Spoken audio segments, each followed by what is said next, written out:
안녕하세요. 저는 40대 초반의 여성입니다. 이제 코로나도 한풀 꺾이고 여행이 자유화되면서 명절이 되면 가족들끼리 놀러 가는 분들이 많으시죠. 그런데 코로나가 한참 기승을 부리던 2019년 말부터는 여행도 금지되고 영화도 뮤지컬도 마음대로 보러 가지 못했던 시기가 있었습니다. 당연히 명절에도 가족들이 모이지 못했었고요. 5인 이상 집합 금지 같은 것들도 있었고 말이에요. 저는 예술 관계에 일을 하고 있어요. 그래서 코로나가 유행이던 시기에 저는 아주 어려운 생활을 하고 있었습니다. 여러분들, 제가 왜 저의 직업부터 이야기하는지 궁금하시죠? 제가 오늘 말씀드릴 사연의 내용이 좀 그렇습니다. 제 직업이 중요한 스토리거든요. 코로나로 일이 없을 때 저는 아랫동사들과 불화가 있었습니다. 오늘은 그 얄미운 두 동서들에 대해 이야기를 하려고 합니다. 저는 제가 평범한 사람이라고 생각해요. 제게는 남편도 있고 아들 둘도 있고 나름대로 단란한 가정생활을 하고 있으니까요. 다만 제 직업이 예술계 일이다 보니 매일 연예인들을 보고 유명한 아이돌이나 배우들과 함께 작업을 하는 것 뿐이죠. 저를 알고 있는 사람들은 그런 저에게 정말 부럽다고 합니다. 좋은 직업이라고 매일 예쁘고 잘생긴 연예인들을 보니 얼마나 좋으냐고 하는데요. 그게 꼭 그렇지도 않습니다. 밤낮도 없고 한번 시작하면 짧게는 몇 달에서 몇 년간을 힘들게 작업해야 결과물이 나오거든요. 당연히 칼퇴근은 꿈이죠. 하지만 그렇게 고생해서 무대를 만들고 나면 정말 뿌듯한 마음이 들어요. 그래서 저는 이 직업을 계속 고집하고 있는 건지도 모르겠어요. 이쯤이면 제 직업이 정확히 뭘까 하시는 분들이 많으실 텐데요. 저는 뮤지컬 감독을 하고 있습니다. 처음에는 뮤지컬 배우로 데뷔를 했었어요. 그러다가 감독으로 전향해서 이제 7, 8년 정도 이 일을 계속해오고 있습니다. 저는 중산층 가정에서 태어났어요. 그 외에 드라마에서 보면 미술이나 음악하는 애들은 다들 집이 엄청난 부자고 개인 교습 받고 그러잖아요. 그래서 다들 편견을 가지실지도 모르겠는데요. 대다수의 예술고등학교, 예술대학교 나온 애들은 집안이 부자가 아니랍니다. 저희 친정 부모님도 아주 평범해요. 아버지는 조그마한 중소기업을 하시고 어머니는 피아노를 전공하셨습니다. 제 어머니는 지금은 은퇴하셨지만 한 예대의 피아노과 교수였어요. 사람들은 어머니가 피아노과 교수였다고 하면 외갓집이 겁나게 잘 살았나 보다 하고 놀라지만 그렇지는 않습니다. 제 친정엄마도 순전히 혼자 힘으로 독일 유학을 갔다 오시고 교수 임용도 다른 선생님들보다 좀 늦으신 편이었어요. 그동안은 지방에 있는 대학교에서 음악과 강사로 일을 하셨습니다. 제 어머니 덕분에 저와 제 오빠는 어려서부터 피아노를 장난감처럼 치고 놀았어요. 집에도 어머니가 치시던 피아노가 있었고 엄마의 직장에 가봐도 피아노가 덩그러니 놓여 있었거든요. 어머니가 피아노를 치는 모습은 어렸던 저에게도 굉장한 포스를 느끼게 했습니다. 그렇게 힘있고 당당한 엄마의 모습을 어릴 때는 엄청 자랑스러워했던 기억이 나요. 엄마, 나도 이 다음에 커서 엄마처럼 유명한 피아니스트가 될 거야. 그래? 우리 딸이 그런 생각이면 이 엄마가 레슨 선생님 붙여줘야겠다. 어디 열심히 한번 해봐.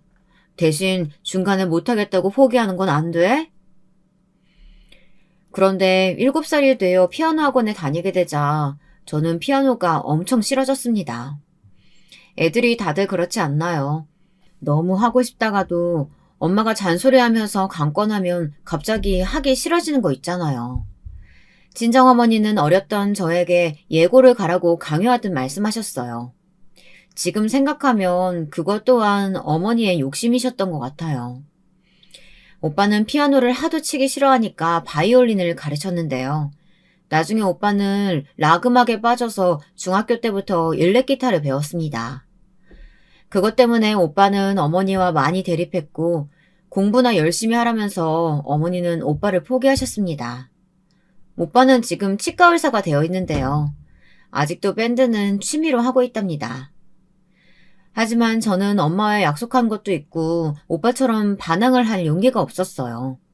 그래서 엄마가 하라는 대로 계속 피아노를 쳤습니다. 그러다가 예고에 들어가서 성악으로 방향을 틀었어요. 피아노가 너무 치기 싫어 한계가 온 거죠. 7살 때부터 중학교 3학년 때까지 계속 쳤거든요.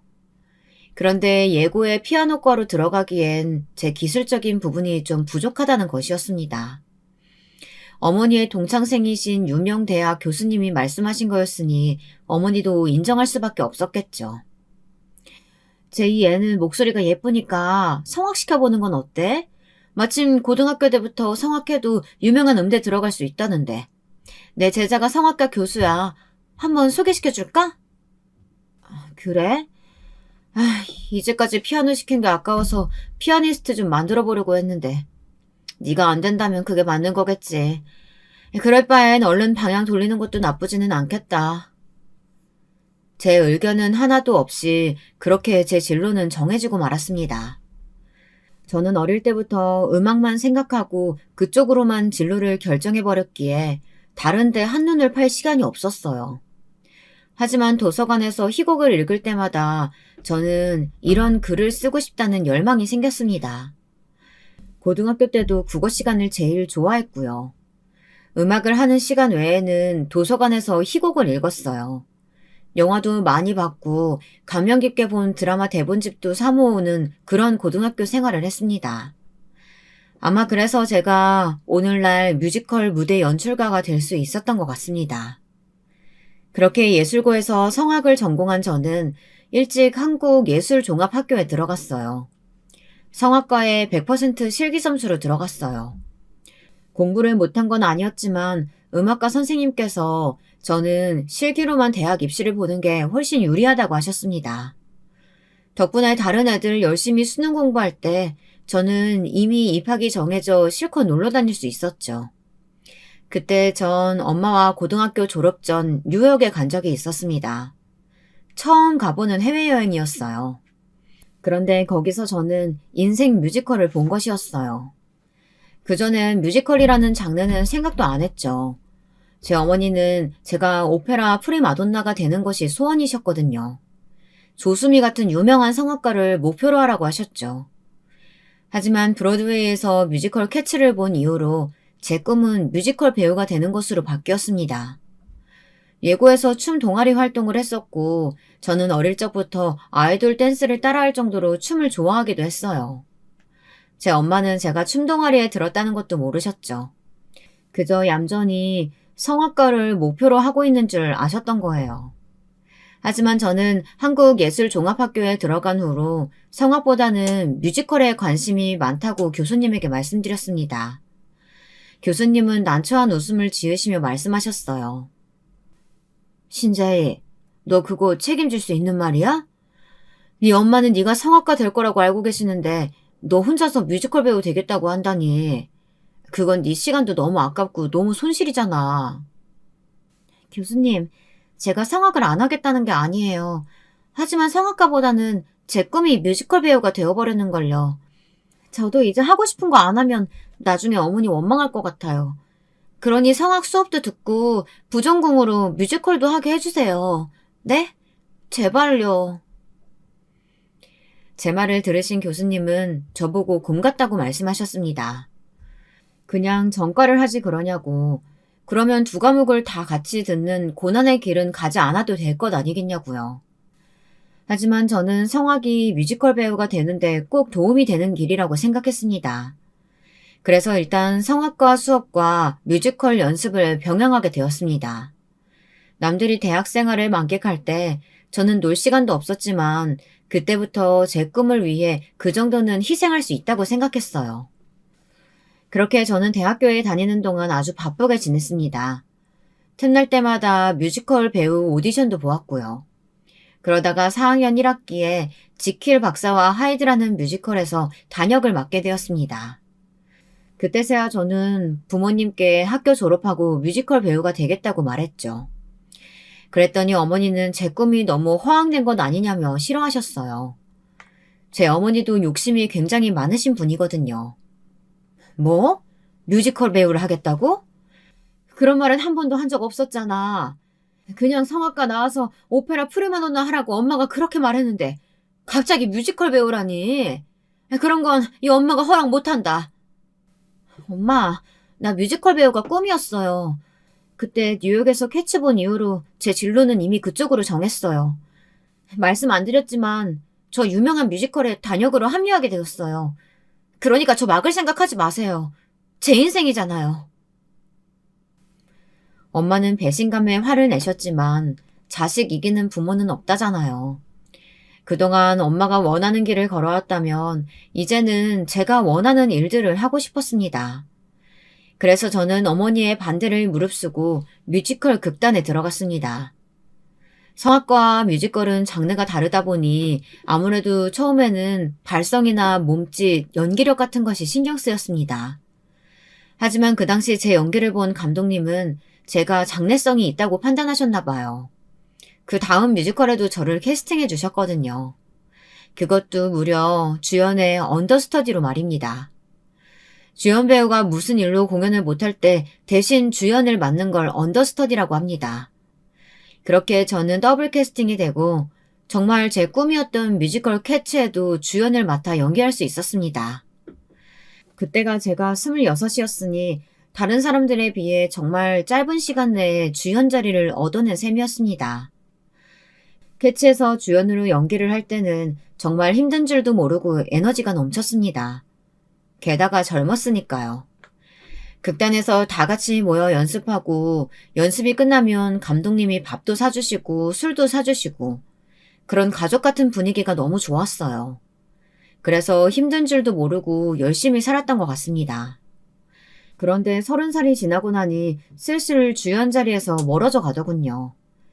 밑에서는 어리고 예쁜 친구들이 치고 올라오고 아이돌 하던 애들도 뮤지컬을 한다고 하니까 아무래도 티켓 파워가 다르잖아요. 그래도 무슨 역할이든 맡아 열심히 하려고 했습니다. 같이 뮤지컬 하던 친구들에게 부탁해 아주 작은 역할이라도 좋으니까 나 좀 써달라고 이야기를 해두었죠. 그 무렵에 저는 어머니와 최악의 대립 상태로 치닫고 있었습니다. 어머니는 처음부터 제가 뮤지컬 하는 걸 반대하셨으니까요. 저는 집에서 일찍 독립해서 극단 근처에 오피스텔을 얻었습니다. 대학교를 졸업하고 극단에 들어가서는 제 생활 루틴이 집, 극단, 연습장, 운동, 집 이렇게 단순하게 생활을 했습니다. 그러던 어느 날 저는 연기 연습을 하다 큰 부상을 당하게 되었는데요. 뮤지컬 피터팬 공연 연습을 하다가 와이어에서 떨어졌던 거예요. 전 웬디 역할이었는데 하늘을 날아가는 장면이 많다 보니 와이어를 이용한 연기들이 많았습니다. 그런데 제가 고소공포증이 좀 있거든요. 그래서 그때 너무 긴장을 한 것 같아요. 제이야, 정신 차려. 제이야, 야, 빨리 119 불러. 네, 감독님. 10m 정도 되는 높이에서 떨어지니 정신이 아득해지더군요. 감독님이 놀라서 달려오시고 동료 배우들이 119를 불러줘 저는 병원으로 옮겨졌습니다. 눈을 떠보니 엄마가 울면서 제 머리밭에 계셨습니다. 아버지도 제 병상 옆에서 걱정스러운 표정을 짓고 계셨어요.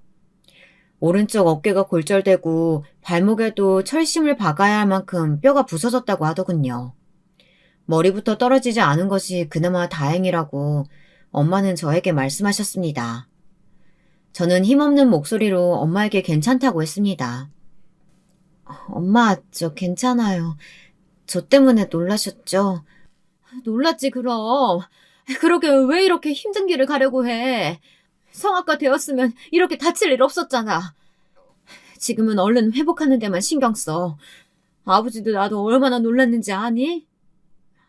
죄송해요. 하지만 저 태어나면 다시 복귀할 거예요. 복귀는 무슨? 이젠 안 된다. 제발 이제 엄마 말 좀 들어. 엄마는 울면서 저를 나무라셨습니다. 그때 하던 피터팬 공연은 도중에 하차하고 말았습니다. 저는 큰 수술을 2번이나 받았어요. 그래서 1년 정도를 병원 생활을 해야만 했습니다. 저는 다시 복귀하고 싶은 마음에 이를 악물고 재활치료를 했어요. 하지만 예전처럼 좋은 컨디션으로는 돌아가지 않았습니다. 저는 초조한 생각이 들었어요. 제가 병원에 있는 동안에도 다른 배우들은 열심히 연기 연습하고 공연을 하고 있겠지 하고 생각하니 제가 뒤처져 있다는 생각에 견딜 수가 없었습니다. 저는 점점 우울해져 갔습니다. 매일 면회 오시는 엄마도 보기 싫었어요. 엄마는 면회를 오셔서는 매일 성악 이야기만 하셨거든요. 저한테 다시 다른 명문 예대를 가라는 둥, 뮤지컬은 그만두라는 둥 잔소리만 하셨으니 제가 엄마가 반가울 리가 있었겠어요. 어머니의 끝없는 잔소리를 듣는 저 역시 좋은 대답이 나오지 않았습니다. 그러던 어느 날 저는 화가 폭발하고야 말았습니다. 엄마, 이제 제발 가세요. 그리고 그런 얘기만 하실 거면 다시 오지 마세요. 넌 어째서 이 엄마 말은 하나도 안 받아들이고 이렇게 냉정하니? 이제 말 좀 들어, 제발. 이 엄마가 너한테 도움되는 얘기 하는 거잖니. 저 이제 어른이에요. 엄마 간섭 받을 나이 아니라고요. 제발. 엄마 잔소리 지겨워요. 안 그래도 지금 저만 뒤쳐져서 시간 낭비하고 있는 기분인데 엄마까지 제 기분 모르시잖아요. 네, 저도 소리 지른 건 잘못이라는 걸 압니다. 그때는 제가 너무하기는 했죠. 제가 버럭 소리를 지르자 어머니는 잠시 입술을 악물고 눈물을 참으시더니 아무런 말도 없이 병원을 나가버리시더군요. 그 후부터는 제가 태어날 때까지 한 번도 와보지 않으셨어요. 병원에서 태어나던 날 저를 데리러 오시고 퇴원 수속을 해주신 아버지는 저에게 엄마를 이해하라면서 이런 말씀을 하시더군요. 네 엄마 이해해라. 엄마도 네가 걱정되니까 자꾸 그런 말씀 하시는 거야. 그런데 네가 그 마음 몰라주면 엄마도 감정 있는 사람인데 섭섭하지 않겠어? 요즘 네 엄마 집에서도 많이 예민해. 갱년기가 와서 그런 것 같은데 말이야. 아버지께 자초지종을 다 들은 저는 그제야 어머니에게 미안한 마음이 들었습니다. 저는 엄마에게 전화를 걸어 사과의 말씀을 드렸습니다. 그때는 저도 마음의 여유가 없어 엄마의 감정을 헤아리지 못했다고 하니 어머니도 제 사과를 받으셨어요. 그리고 그 후에는 어머니가 제게 간섭하시는 일은 없었습니다. 어머니도 저를 어른으로 인정하고 새 인생을 살라고 말해주셨고요. 저는 퇴원을 하고 나서 다시 극단에 돌아갔지만 극단 멤버들은 많이 바뀌어 있었습니다. 그때는 좀 당황했어요. 항상 손발을 맞춰오던 멤버들은 다들 TV 연속극이나 예능으로 빠져있더군요. 저를 잘 봐주셨던 감독님도 감독을 그만두셨어요. 바뀐 분위기에 적응을 하지 못해 저는 방황을 좀 했습니다. 생활을 해야 하니까 아르바이트를 전전했어요. 극단을 나오고 나서 정말 다른 일을 해야 하나 고민이 많았던 시기였습니다. 그렇게 방황하던 시기에 저는 남편을 만나게 되었습니다. 남편은 대학로 카페의 사장이었습니다. 저는 그 밑에서 아르바이트를 하게 되었고요. 극단 일만 할 때에는 알바할 시간도 없이 오직 연습만 했던 저였기에 처음 해보는 카페 일이 손에 익질 않았어요.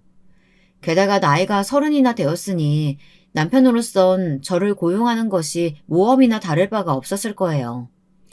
남편이 아르바이트 면접을 볼 때 한 가지 물어본 것이 있었거든요. 책임감 있고 성실하다는 것이었습니다. 그동안은 대학생 알바를 썼었는데 툭하면 아프다고 핑계대며 안 나오고 시험 때는 일찍 가면 안 되겠느냐고 떼쓰듯 얘기해서 너무 곤란했었다는 거였어요. 그래서 저는 그런 부분은 걱정 안 하셔도 된다고 했죠. 저에겐 절박한 생계가 달려있다고 했더니 남편이 그러는 거예요. 제이 씨는 무슨 일을 하셨길래 지금 알바 자리에 생계가 달렸다는 건가요? 아, 이런 거 물어보면 실례인가요? 아니요. 저 뮤지컬 배우였어요. 6년간 뮤지컬만 바라보고 달려오다가 그렇게 되었네요. 사고가 조금 있었거든요. 하지만 언젠가 다시 복귀할 생각이에요. 남편은 제 말을 듣고 놀라 눈이 휘둥그레지더군요. 자기야 워낙 문화생활 같은 건 거리가 멀어 몰랐다고 하더군요. 뮤지컬계에서 나름 유명한 배우였다고 하니 남편도 흔쾌히 저를 고용해 주었습니다. 그래서 저와 남편은 거의 둘이서 그 카페를 운영하다시피 했어요. 대학로에 있던 남편의 작은 카페는 곧 유명해져 여기저기 프랜차이즈 제의가 들어오게 되었습니다. 그 덕분에 남편은 강남, 신사, 가로수길, 홍대 등 그때 힙했던 곳들에 카페를 몇 개 더 오픈할 수 있게 되었어요. 남편은 열심히 일하는 저에게 무척 고마워했습니다. 남편의 카페에서 일하기 시작한 지 1년쯤 지난 후 저는 남편에게 사귀자는 고백을 받았어요. 저도 근면성실한 남편의 모습을 가까이서 봐왔던 터라 남편의 고백이 싫지 않더라고요. 처음엔 인간적인 호기심이었겠지만 남편은 사실 면접 볼 때 이미 첫눈에 제가 마음에 들었다고 말하더군요. 그때는 처음부터 마구 들이대면 멀어질까봐 일부러 모른 척 했다고 했어요. 남편은 저랑 6살 차이가 나는데 사귀기로 했을 때 저는 32이었고 남편은 이미 38이었어요. 남편의 부모님은 장남이 그 나이가 되도록 카페 일에만 정신이 팔려 도통 여자 사귈 생각을 안 하니 걱정이 많았다고 하셨습니다.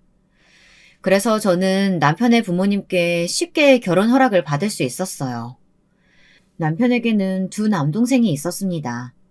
남편과는 둘째 동생이 3살 터울, 막내 동생이 5살 터울이었어요. 시어머니는 아들만 셋인 집안에서 혼자 고생을 많이 하셨다고 하더라고요. 원래 여리여리한 외모에 목소리도 작으셨는데 아들 삼형제를 키우면서 목소리도 걸걸해지고 대범해지셨다며 웃으셨습니다. 제가 남편의 부모님께 인사를 드리러 갔을 때 남편의 동생들은 이미 둘 다 결혼을 했었어요. 둘째 동서는 28에 둘째 동서와 결혼을 했고 막내 동생은 대학생 때 막내 동서를 임신을 시켜 결혼을 서둘렀다고 하니까요. 막내 동생은 결혼 후에 바로 군대를 다녀왔다고 하네요. 그러니 결혼 순서는 거꾸로 된 셈이었죠. 막내 동생이 제일 먼저 결혼해 시댁에 들어와 살고 그 다음에 둘째 동생이 결혼한 거고요. 결과적으로 제 남편이 제일 늦게 장가를 간 셈이었습니다. 저는 남편의 동생보다 3살 어렸기 때문에 동생과 동갑내기인 아랫동서보다 어렸어요. 동서는 제가 그저 남편의 개인 카페 아르바이트생인 줄로만 알고 있었습니다. 그래서 결혼하고 처음 인사를 왔을 때부터 저를 은근히 얕잡아보고 있었던 것 같습니다. 글쎄 자기네들끼리 이런 말을 하더라고요. 어머나 동서, 요즘에 32살씩이나 돼서 누가 카페 아르바이트만 하고 있어? 이런 근본도 없는 여자를 큰형님이라고 대우해줘야 되나? 나 참. 그동안 얼마나 취업이 안 됐으면 그렇겠어요. 나처럼 일찍 시집이나 가서 애들이나 키워놨으면 몰라. 그쵸 형님? 두 동서들은 제가 못 듣는 줄 알고 둘이 소곤거리며 제 흉을 봤습니다. 그런데 제가 귀가 좀 밝거든요. 두 사람이 떠드는 소리가 다 제 귀에 들어왔습니다. 하지만 저는 그 둘이 뭐라고 하든 그다지 신경을 안 썼어요. 동서들과 별로 잘 지내고 싶은 생각도 없었고요. 그저 명절 때나 보는 사이라고 가볍게 생각했었거든요. 남편은 나중에 그 말들을 전해 듣고는 욱해가지고 제 진짜 정체를 밝히려고 했습니다. 하지만 저는 조용히 남편을 말렸습니다. 저는 동서들이 뭐라고 하든 상관없다고 웃으며 신경 쓰지 말라고 말했습니다. 남편은 동서들에게 한 소리 하려고 했지만 괜히 시집 온 첫날부터 분란을 일으키기 싫었거든요. 그렇게 그날은 지나갔어요. 결혼 후 2, 3년 동안 저와 남편은 너무나도 바쁜 나날을 보냈습니다. 저는 카페에 가로수길 점의 점장이 되었고 남편은 대학로점을 돌보면서 강남, 신사, 마포점 등등 여러 지점을 오픈했습니다. 따라서 직원들도 많이 뽑았고요. 시부모님은 너무 기뻐하시면서 저한테 복덩어리라고 부르셨어요. 노총각이었던 남편을 구제해주고 같이 사업 확장까지 하게 되니 시어머니는 며느리들 중 저를 특히 예뻐해 주셨습니다. 우리 제이가 정말 복덩어리구나. 신우가 너랑 결혼하자마자 카페도 대박나고 내가 늙음하게 복이 터졌다. 부지런하고 싹싹한 큰며느리가 들어와서 얼마나 다행인지 모르겠구나. 그러게나 말이야. 우리 큰며느리가 최고다. 내 기분이다. 이번 명절 세뱃돈으로 100만 원 주마. 하지만 저는 아버님께 받은 세뱃돈을 쓰지 않고 있다가 아버님 홍삼을 사드린다던가 새 옷을 사드리며 시부모님께 받은 돈을 돌려드렸습니다. 그러면 시부모님은 저를 더 칭찬하고 두 동서들 앞에서 저를 본받으라며 큰 소리를 치기도 하셨어요. 그렇게 제가 시부모님께 이쁨을 받게 되자 동서들은 그것도 마음에 들지 않는 눈치였습니다. 특히 제 바로 밑에 동서는 저보다 2살이 많았는데요. 계속 형님 대우를 해줘야 하니 그게 배알이 많이 꼴렸나 봐요. 동서들은 점점 은근히 저를 따돌리고 무시하기 시작했습니다. 동서들끼리는 결혼한 지도 오래되었고 나이도 비슷해 명절 때 외에도 종종 만나 이런저런 얘기도 하고 브런치도 먹고 하는 것 같더라고요. 하지만 둘째 동서는 저에게 그런 모임이 있다는 것조차 말하지 않았고 당연히 저를 초대하지도 않았어요. 보다 못한 시어머님은 둘째 동서를 불러 저에게 형님 대접을 하라고 한번 혼을 내셨나 봐요. 그랬더니 동서는 저에게 앙심을 품고 막내 동서와 저를 이간질하기도 하고 저에게 은근히 신경을 긁는 소리들을 하더라고요. 한 번은 추석 때 이런 일이 있었습니다. 제가 첫애를 낳고 얼마 안 되어서 무효수유를 할 때였어요. 아기가 하도 우니까 제가 명절에 일도 못하고 아이한테만 매달려 있었거든요. 그랬더니 동서가 이런 말을 하는 거예요. 아유, 애를 너무 곱게 키우네. 애기는 좀 울어도 괜찮아요. 설마 형님 애기 핑계 대고 일하기 싫어서 방에서 안 나오시는 거 아니죠? 안 그래, 막내 동서? 애기 보는 일이 뭐가 힘들다고 그래요? 나는 21살에 애 낳아서 키워봤는데 우리 애들은 바닥에 등만 대면 잘 자더구만. 그건 형님이 요령이 없어서 그런 거 아니에요? 아니야. 그런데 우리 애가 너무 예민해. 바닥에 등만 닿아도 울어서 재우고 나오는데 너무 힘들어. 동서 미안한데 내가 어떻게든 빨리 재워볼게. 결혼 초에는 그래도 동서들의 이런 괴롭힘을 시어머님께서 나서서 막아주시곤 했습니다. 그리고 제 부족한 육아 스킬을 메워주시기도 했죠. 지금도 시어머님께는 너무 감사합니다. 그뿐만이 아니에요. 시어머니는 못 이룬 제 꿈을 응원해 주시려고 제 애들을 손수 맡아 키워주시기도 했습니다. 물론 동서들에게는 비밀로 해달라고 하셨어요. 왜냐하면 동서들이 손주들 키울 때는 시어머니께서 먼저 애를 봐주시겠다고 제안하지 않았다고 하시더라고요. 남편의 카페 사업이 어느 정도 궤도에 올라서고 안정된 하루하루를 보내던 어느 날 저는 문득 이런 생각이 들었습니다. 이대로 남편의 사업만 도와주면서 살면 내 꿈은 언제 이루지? 그때가 아마 첫애가 3살이고 둘째를 막 낳았을 때였습니다. 저는 집에서 애 낳고 키우는 전업주부 스타일은 아니었어요. 워낙에 춤도 좋아하고 노래도 좋아하고 바쁘게 사회생활을 해야 하는 스타일이었거든요. 그래서 육아를 하면서 집에 갇혀 지내자니 너무 답답했습니다. 저는 견디다 못해 남편에게 도와달라고 했습니다. 여보, 내가 집에서 3년간 아이 키우면서 카페 일만 하다 보니까 너무 우울해지는 것 같아. 나 아무래도 무대로 돌아가야 할 것 같아. 그러니까 내 복귀를 당신이 좀 도와줬으면 좋겠어. 남편은 흔쾌히 그러라고 했어요. 사실 카페 점장이야 누굴 시켜도 상관없는 자리잖아요. 내가 아니더라도 조금만 배우면 누구나 할 수 있는 일이고요. 저는 남편에게 도움을 받아 대학원을 다녔습니다. 국문과에서 소설과 희곡을 공부했죠. 시어머니는 2팔 걷고 저를 도와주셨어요. 손주들도 봐주시고 일주일에 한 번씩 국과 반찬을 우리 집으로 챙겨다 놓으셨습니다. 시어머니 덕분에 저는 골치 아픈 집안일에서 벗어나 대학원 공부에 열중할 수 있었습니다. 나중에 제가 어머니께 그때 왜 저를 물심양면 도와주셨냐고 여쭤보니까 어머니는 이런 말씀을 하시더라고요. 사실 나도 문학소녀가 꿈이었단다. 시를 쓰고 싶었어. 고등학교 때 시문학 동아리도 들었고 말이야. 하지만 가난한 우리 친정 형편에 나까지 대학을 보낼 돈이 없었거든. 그래서 난 고등학교 졸업하고 일찍 사회생활 했단다. 그러다가 네 시아버지 만나 결혼도 일찍 하게 되었고 말이야. 널 보면 내 못 이룬 꿈이 생각나. 그래서 도와주는 거란다. 그 말씀을 듣고 저는 어깨가 더 무거워지는 것을 느꼈습니다. 이건 저 혼자만의 꿈이 아니었어요. 이제 눈가에 주름이 진 할머니가 되신 시어머니가 양갈래 머리 소녀일 때부터 꿈꿔왔던 것이었어요. 저는 잠자는 시간도 아껴가며 대학원 과정을 3학기 만에 마칠 수 있었습니다. 그리고 극단을 하나 만들어 뮤지컬 감독으로 데뷔를 하게 된 것이었죠. 무대 감독 일과 육아를 병행하는 건 굉장히 힘든 일이었어요. 아이들이 수두를 앓거나 열이 펄펄 끓어도 공연이 안 끝난다면 제가 함부로 공연장을 떠날 수 없었거든요. 그래서 시어머니가 아이들이 아플 때 병원도 데려가시고 밥도 해먹이시느라 고생을 하셨습니다. 그렇게 큰 제 아들들이 이제 8살, 5살이 되었습니다. 제 동서들도 아마 마음만 먹었다면 제가 무엇 하고 있었는지 알았을 거예요. 하지만 그들은 제가 대학원을 갔다는 것도 뮤지컬 감독이 되었다는 것도 관심조차 없었습니다. 그러니 까맣게 몰랐을 테죠. 그러다 공연 예술계는 코로나 직격탄을 맞게 되었습니다. 저는 점점 일이 떨어지게 되었어요. 게다가 애들도 그때는 학교에 안 가고 원격 수업을 했으니까요. 집에서 애들 밥을 해주고 공부도 조금씩 봐주면서 그렇게 지내게 되었습니다.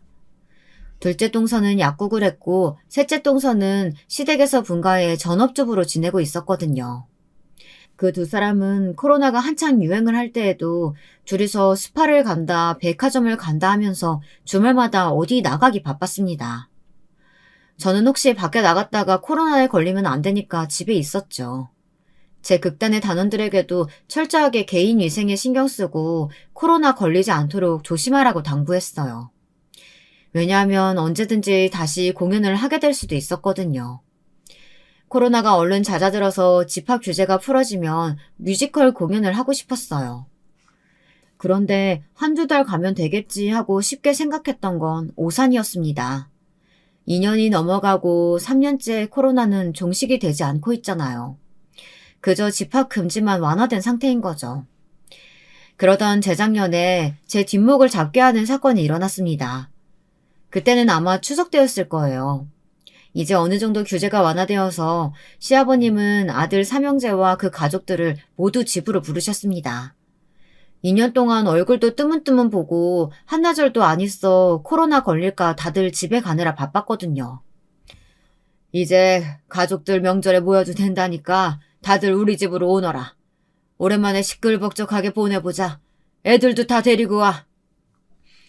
그래서 저희 며느리들은 코로나가 시작된 후 처음으로 추석에 시댁에 전부 모이게 됐습니다. 시어머니께서는 그냥 몸만 오라고 하셨지만 저는 그럴 수가 없었어요. 맏며느리였으니까요.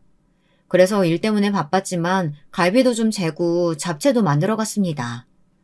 그런데 둘째 동서와 막내 동서는 시어머니 말씀 따라 그냥 몸만 왔더라고요. 그래놓고 두 동서들은 제가 시어머니에게 잘 보이려고 일부러 음식을 해왔다고 뒤에서 수군거리며 욕을 하더군요. 형님 말이야, 이쯤 되면 정말 시어머니 신현노릇 하려는 거 아니야? 그러면서 또 자기만 이쁨 받으려고 하는 거잖아. 여우짓도 저 정도일 줄은 몰랐네. 그러게 말이에요. 그동안 명절에 시댁에 안 와도 돼서 그건 좋았었는데 이제부터는 시댁 가서 지겹게 전도 붙이고 설거지도 해야겠어요. 무슨 걱정이야. 형님한테 다 시키면 되지. 쟤도 우리 시녀잖아. 잊었어?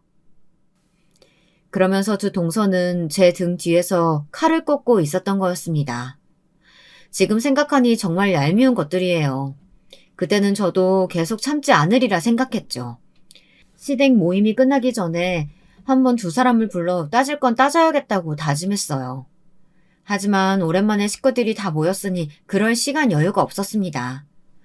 하루에 3번씩 밥 차리고 상 치우고 설거지 하는 것만으로도 힘들잖아요. 특히 저는 아이들이 아직 어리니까 집안에서 막 뛰고 소리 지르는 것까지 해서 제 정신을 쏙 빼놓았어요.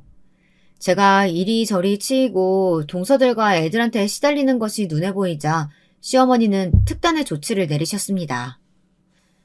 제이야, 네 시아버지랑 내가 너희 애들 다 봐줄 테니까 어디 가서 영화나 뮤지컬이라도 보고 오렴.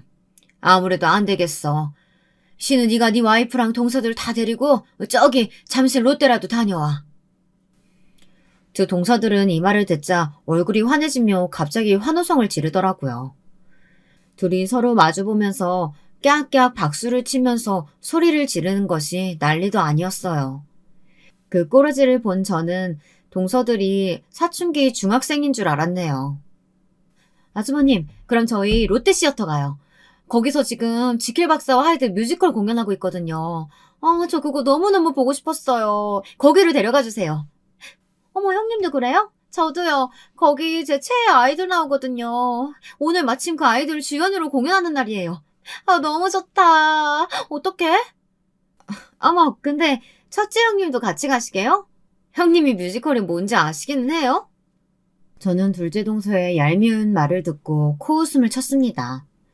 제가 뮤지컬을 왜 모른다고 생각하는 건지 정말 갈수록 가관이었어요. 제가 그 일을 직접 한다는 걸 알면 동서의 얼굴이 어떻게 변할지 그 상상을 하는 것만으로도 웃음이 나왔습니다. 처음엔 저도 동서들 노는 데는 안 따라가고 공원에나 가서 잠시 쉬다가 시댁으로 돌아오려고 했거든요. 하지만 둘째 동서의 말을 듣고 오기가 나서 저도 꼭 같이 갈 거라고 동서에게 말했습니다. 동서들은 들뜬 얼굴로 방에 들어가 옷도 갈아입고 얼굴에 화장도 떡칠을 하고 다시 나왔습니다. 남편은 난처한 웃음을 지으며 저에게 정말 같이 갈 거냐고 물었어요. 그 지킬 박사와 하이드는 제가 연출로 일하고 있었던 뮤지컬이거든요. 시댁 일 때문에 그날 하루만 다른 연출자에게 맡겨놓고 나왔던 것이었습니다. 남편은 제 입장이 난처해질 것을 우려해서 같이 갈 거냐고 물었던 건데 동서들은 그 말 뜻을 오해했나 보더라고요. 저는 웃으면서 같이 가겠다고 했습니다. 두 동서들이 어디까지 웃길 건지 좀 보고 싶기도 했었거든요. 남편은 저희 세 며느리를 차에 태우고 롯데 시어터를 향해 달렸습니다. 추석이긴 해도 서울은 교통량이 별로 없어서 잠실까지는 3, 40분도 걸리지 않았어요. 남편이 극장에 도착해 표를 사려고 하자 제가 웃으면서 잠깐 동서들 데리고 커피나 마시고 오라고 했습니다. 내가 여기 관계자인데 당신이 표를 왜 사? 초대권 미리 챙겨놨어. 그러니까 당신은 동서들이랑 시작 시간까지 커피나 마시고 있어. 난 무대 뒤에 잠깐 가볼게. 알았어. 쉬는 날까지 여기 다 오고. 당신도 참 일중독이야. 다른 데 가서 혼자 힐링하지. 아님 나랑 데이트라도 한다고 하지. 남편은 아쉬운 마음으로 동서들에게 잠시 커피숍에 가 있자고 했어요. 동서들은 제가 왜 따라오지 않는 건지 의아하긴 했지만 그다지 신경 쓰지 않았어요. 뮤지컬 시작까지는 아직 30분이 남아서 저는 분장실에 앉아있을 동서의 최애 아이돌이라는 그 배우에게 갔습니다. 그 애는 저를 보자마자 90도로 허리를 꺾어 인사를 하더군요. 저는 그 배우에게 제 동서가 팬이라고 하면서 일단 사인 한 장을 부탁해 놓았습니다. 나중에 공연 끝나고 소개시켜줄 테니 사진도 찍어달라고 했고요. 그리고 밖에 나왔더니 휴게실에서 남편과 두 동서가 커피 한 잔씩을 손에 들고 한참 이야기꽃을 피우고 있더라고요. 남편은 저를 보고 손을 흔들었습니다. 여기 자기 커피도 사놨어. 아이스 아메리카노. 고마워요, 여보. 근데 무슨 얘기 중이었어요? 아니에요, 형님. 별 얘기 안 하고 있었어요. 근데 화장실 가신 거 치곤 꽤 오래 있으셨네요? 동서들은 제가 나타나자 미간을 찌푸리며 대놓고 저를 불청객 취급하기 시작했습니다. 그렇게 동서들은 저와 남편은 소외시키고 둘이서만 지킬 박사와 하이드에 대한 이야기를 늘어놓았습니다. 저는 조용히 남편이 건네준 아이스 아메리카노만 마시고 있었습니다. 그런데 자기들끼리 열심히 떠들어대던 둘째 동서가 불쑥 이런 이야기를 꺼내는 것이었어요. 형님, 도대체 형님은 뭐 하는 분이세요? 요즘은 집에서 애만 키우고 있겠지만 말이죠. 친정도 그다지 잘 살지 못해서 이런 뮤지컬 극장에 한번 와봤겠어요? 수준 떨어져. 도저히 같이 다니기 불편해서 못 살겠네, 정말. 그러니까요. 없이 사는 사람들은 다 티가 난다니까요. 형님, 솔직하게 말해봐요. 집 못 살아서 뮤지컬 한번 본 적 없으시죠? 제가 참다 못해 열받아 동서들에게 따끔하게 한마디 하려고 일어선 순간이었습니다. 마침 지나가던 제 극단의 배우 하나가 저를 보더니 꾸벅 인사를 하며 말을 걸어오는 것이었어요. 아니 대표님, 오늘 어쩐 일이세요? 오늘은 가족들하고 함께 명절 보내신다고 못 나오신다더니. 저희 공연 보고 싶어서 오신 거예요? 대표? 그쪽은 누구신데? 우리 형님한테 인사하는 거예요? 저 뮤지컬 배우인데요. 이 신재희 대표님이 거의 극단 대표님이시고요. 지금 공연하는 지킬 박사와 하이드의 무대 감독님이세요. 동서들의 눈이 화등잔만하게 커졌습니다. 어지간히 놀랐는지 막내 동서는 딸꾹질까지 하는 것이었어요. 한참 경이로운 눈으로 저를 바라보던 두 사람은 가까스로 입을 떼었습니다. 정말 뮤지컬 배우의 극단 대표님이라고요? 형님이요? 아이, 그럴 리가. 거짓말이죠? 그게 사실이면 이제까지 왜 그걸 숨겼던 거예요? 그럼 이 뮤지컬 공연 끝나고 저 그 아이돌 볼 수 있어요? 와, 형님, 정말 능력자셨네요. 형님, 저 소원이에요. 제발 제 최애 가수랑 사진 한 번만 부탁드려도 될까요? 동서들은 방금까지 저를 무시하고 앞담화하던 안면을 싹 바꾸었어요. 그리고 저를 대하는 태도도 확 변해버린 것이었습니다. 저는 저를 조롱했던 두 사람이 너무 얄미워 안 된다고 말을 할까 했었는데 생각을 금방 고쳐먹었습니다. 어차피 그 두 동서에게 최애 아이돌을 보여준다면 그거야말로 통쾌한 복수가 될 수 있을 것 같았거든요. 그리고 앞으로 아예 동서들과 인연을 끊을 것도 아닌 이상 뭐하러 쪼잔한 사람이 되나 싶었죠. 그 옆에서 가장 신난 사람은 남편이었어요. 당신 정체 이제 밝혀졌으니까 나 제수씨들한테 마음껏 자랑할 거야. 사실 우리 와이프 한국종합예술학교 성악가 출신이라고요. 우리 장모님도 예대 피아노가 교수님이셨고요. 그러니까 제수씨들 다시는 우리 와이프 무시하거나 조롱하지 말아요. 또 그런 행동들 내 눈에 띄면 나 더 이상 안 참아요. 동생들 다 집합시킬 거야. 그날 두 동서들은 자기들의 최애를 보는 행운을 맞았습니다. 뮤지컬이 끝나고 나서 제 권한으로 유명 아이돌 옆에서 사진도 찍고 팬 사인회도 아닌데 사인을 받았다면서 특히 막내 동서는 너무 만족해 하더라고요. 동서들은 그 순간부터 저를 완전히 다시 봤습니다. 동서들은 이제껏 저를 따돌리고 뒷담화했던 것을 사과했습니다. 저 형님, 그동안 정말 죄송했어요. 사실 형님이 너무 고고해 보여서 좀 꼴받았던 게 사실이었거든요. 형님이 잘못하신 건 없는데 저보다 늦게 이 집안에 들어와서 시어머니 사랑도 독차지하는 걸 보고 제가 옹졸하게 형님을 질투했나 봐요. 이제부터 형님으로 잘 모실게요. 용서해 주세요. 네? 저도 사과드릴게요. 그나저나 형님 정말 대단한 경력자셨네요.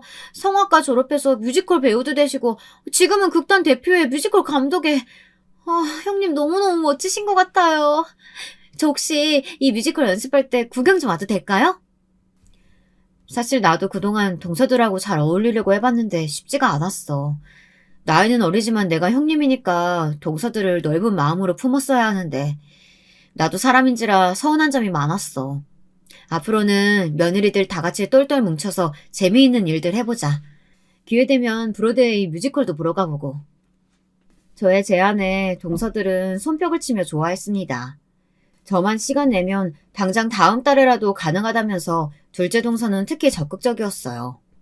평소에 너무 여행을 가고 싶었지만 약국에서 일하면서 토요일도 출근해야 하는 제 처지가 너무 싫었다고 하더군요.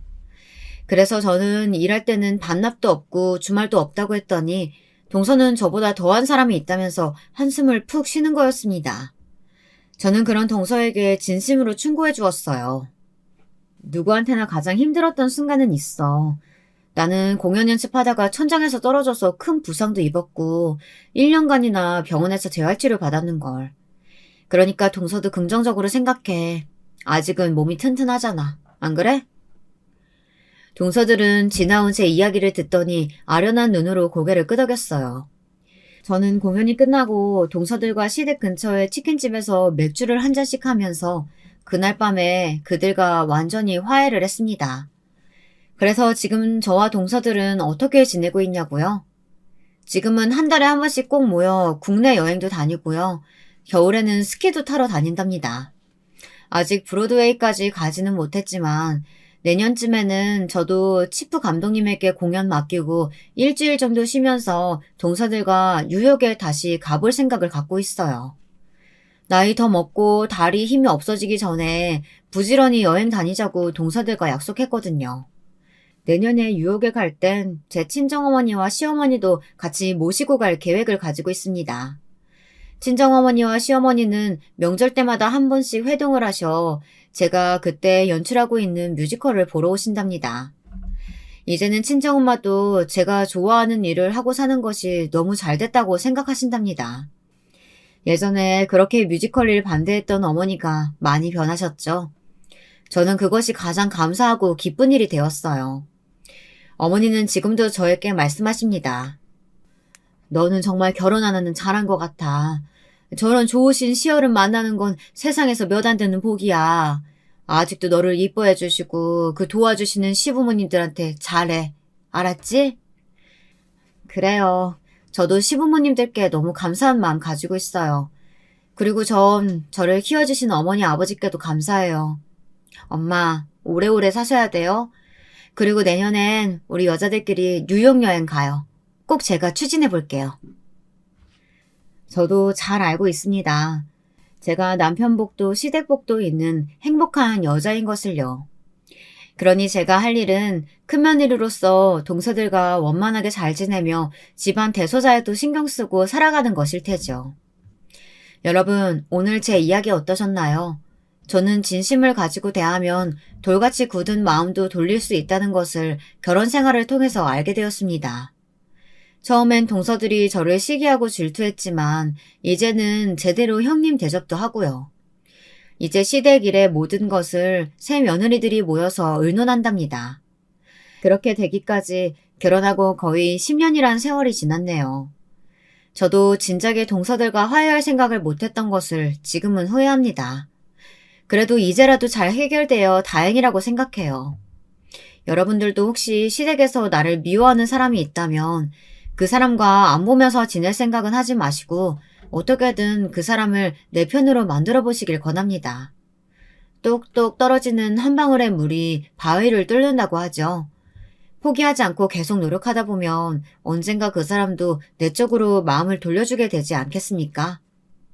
제 이야기는 이것으로 마치겠습니다.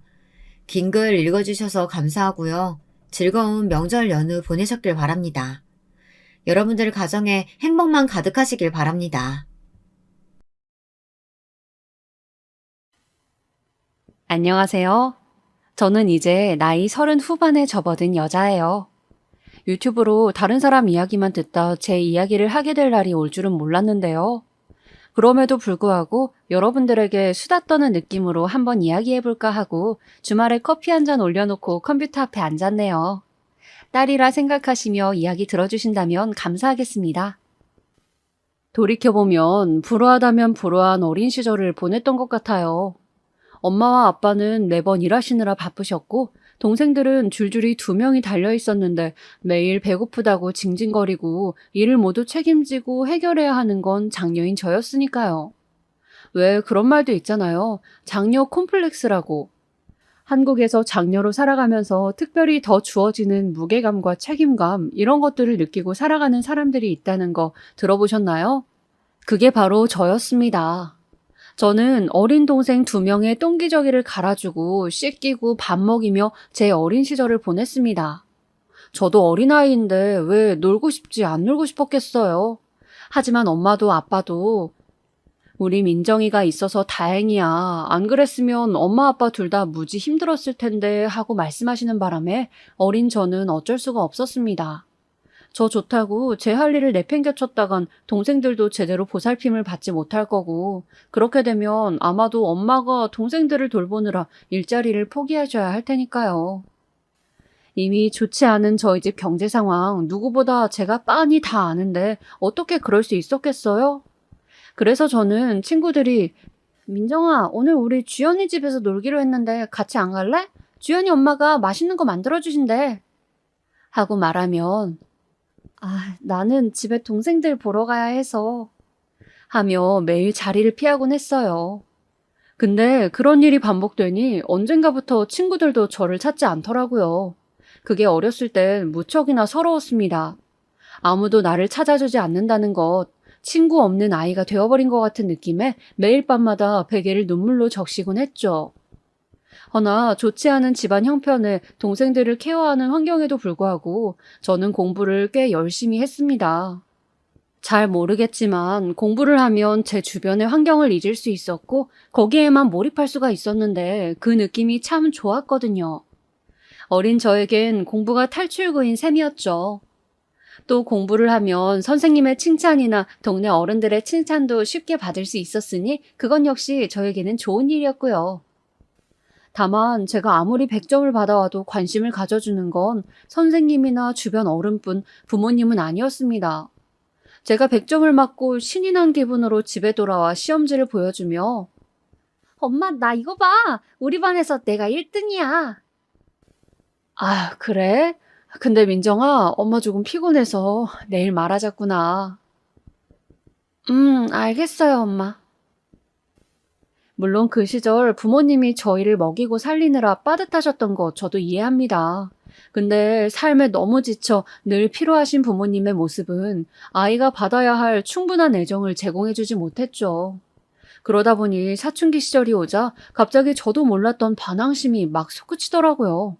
동생도 왜 돌봐야 하는지 모르겠고 학원 하나 제대로 못 보내주는 우리 집도 원망스럽고 겨우 택시기사나 하는 아빠 직업이 부끄럽고 마음속에 울분이 차올라 저는 하루에도 몇 번씩 부모님께 짜증을 내곤 했습니다. 엄마, 내가 이거 문제집 사달라 했잖아. 왜 안 줘? 돈 달라고. 저기 민정아, 이거 꼭 필요한 거니? 이번 달 말고 다음 달에 사면 안 될까? 장난해? 다음 달이 시험 날짜인데 어떻게 다음 달에 사? 그럼 저기 친구 거를 좀 빌리든가 아니면 선생님한테 엄마가 부탁을 해볼까? 아, 진짜 쪽팔려. 왜 이런 거 하나 못 사줘서 구질구질하게. 제가 그렇게 말하면 엄마는 죄스럽다는 듯 고개를 푹 숙였고 문제집 값이 반도 안 되는 금액을 손에 쥐어주며 뭐라도 사 먹고 오라고 달래곤 하셨지만 저는 대놓고 그 지폐를 부모님 눈앞에서 찢어버리고 말았습니다. 아버지는 워낙에 바쁘신지라 집안 사정이 어떻게 돌아가고 있는지 알 길이 없었죠. 당시에 저는 정말 반항아 그 자체였어요. 그러던 어느 날 제 분노가 차오르고 차올라 폭발하게 된 일이 있었는데요. 아마도 그날은 중간고사 시험날이었던 걸로 기억합니다. 생각보다 시험 점수가 안 좋아 터덜터덜 기운 없이 집을 걸어가고 있는데 반 친구가 그러더라고요. 오늘 우리 엄마가 시험 보느라고 수고했다고 피자 엄청 많이 시켜준대. 너도 올래? 그 말이 왜 그렇게 기분이 나쁘고 화가 났을까요? 나는 돌아가봤자 빈집에 동생들만 있을 텐데 시험을 망쳤건 잘 봤건 피자는커녕 쉰밥에 김치나 먹어야 하는데 그 순간 눈물이 왈칵 차오르면서 친구를 등지고 집으로 걸어갔습니다. 그날 저녁 역시나 부모님이 들어오자마자 괜히 화를 냈죠. 엄마 때문에 시험 망쳤잖아. 그게 무슨 소리야? 엄마가 나 문제집 안 사줘서 못 봤다고. 우리 집이 형편만 됐어도 이럴 일 없었어. 알아? 엄마가 자식 인생도 망치고 있는 거라고. 너 이놈의 자식이? 지금 엄마한테 그게 무슨 말버릇이야? 여보, 얘가 지금 예민해서 그래요. 그치 민정아? 얼른 죄송하다 용서 빌고 네 방으로 들어가라. 어? 그때 잠자코 말을 듣던 아빠가 벌컥 화를 내셨지만 이미 원과 한이 가득했던 저 역시 지지 않고 바락바락 대들었습니다. 그러다 결국 하면 안 될 말까지 제 입에서 튀어나오고 말았죠. 아빠가 우리한테 해준 게 뭔데? 보증 잘못 써서 우리 집 쫄딱 망하게 한 거? 엄마 하루 종일 주방 일하게 하고 나 학원도 하나 못 보내주는 거? 그게 아빠야? 아빠가 가장이면 가정을 보살펴야지. 우릴 고생시키는 게 아니고. 그러자 아빠는 제 말에 다분히 충격을 받으신 얼굴이 되었고 전 저대로 그게 싫어 집 밖으로 도망을 나오고 말았습니다. 도망 나오면서도 이게 아닌데 하는 생각이 머릿속에 가득 찼습니다. 아빠의 얼굴이 눈앞에 계속 어른거렸죠. 그래서인지 저는 멀리 가지 못하고 집 근처 놀이터에 쪼그려 앉아 몸만 숨긴 채 있었습니다. 네, 이른바 가출이었죠. 제 인생 첫 가출이었습니다. 근데 생각해보면 참 초라하고 무계획적인 가출이었어요. 돈이 없어 오갈 데도 없었고 핸드폰도 없어 친구를 부를 수도 없었거든요. 한참을 놀이터에 있다 새벽 1시쯤 되었을 땐 집에 다시 돌아갈까 생각도 했지만 그러기엔 자존심이 상해 그대로 놀이터에 있었습니다. 그러다 너무 날씨가 추웠는지 몸이 피로해지면서 점점 눈이 감기더라고요. 아마 그렇게 의식을 잃었던 것 같아요. 그리고 제가 눈을 떴을 땐 뜨뜻한 집안이었어요. 엄마는 그저 눈물 젖은 손길로 저를 쓰다듬어 주고 계셨고, 아빠는 그저 등을 돌리고 앉아 한숨만 푹푹 쉬어대고 계셨습니다. 엄마는 제 눈물을 닦아주시며, 너 이 녀석아, 그렇게 나가버리면 어떡하냐? 이 날씨에 동사라도 되면 어쩔 뻔했어. 오늘 날씨가 얼마나 추운데 겉옷 하나 안 걸치고 나가선. 지나가던 할머니가 널 발견하고 우리 집에 찾아와 줬으니 망정이지. 다행스러운 일이었지만 알고 보니 윗집 할머니와 눈인사를 하던 사이였는데 근처 딸 집을 갔다 오시다 저를 발견하시곤 저희 집 문을 두드렸다고 하시더라고요. 그해 겨울에 영하 날씨를 생각하면 천만다행이었습니다. 만약 몇 시간만 더 있었어도 저체온증으로 크게 위험해질 수도 있었을 테니까요. 그리고 그날 저는 부모님과 많은 대화를 나누진 않았지만 절 걱정하신 모습을 보곤 죄스러운 마음이 들어 마음속에 분노가 누그러졌습니다. 물론 가난도 싫고 동생을 돌보는 것도 싫었지만 부모님이 얼마나 저를 사랑하는지 확인했으니까요. 그 순간 마음의 안정이 찾아왔던 것 같습니다. 그 후 저는 제가 할 수 있는 한에서 최대한의 노력을 통해 좋은 대학교에 입학했고 그것도 학자금 대출을 받으며 학교를 다녔습니다.